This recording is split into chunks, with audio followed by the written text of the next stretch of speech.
It's important to have tough conversations with employees because the reality is that is part of your job as a manager.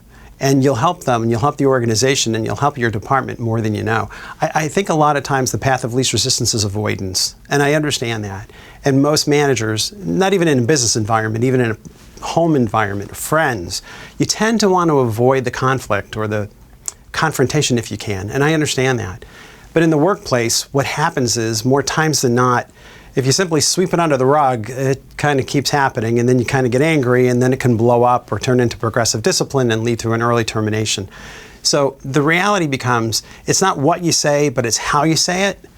And I think if you open up a conversation that says, you know, can I have permission to share some feedback with you? Most people will be very open to that and say, sure, what's up? And at that point you can say, from a career development or professional development perspective, I'd like to share a little feedback that may be missing awareness.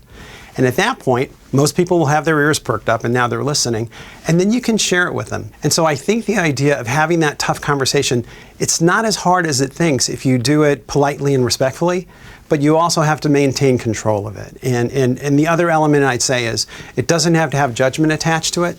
It's more about observation. You have the right to observe and you have the right to share. It doesn't necessarily come across as judgmental. It's not, what were you thinking? Why did you do that? It's not that kind of tone. You can state, for example, this is how it looked to me, but share with me your side of the story. Maybe I'm missing something.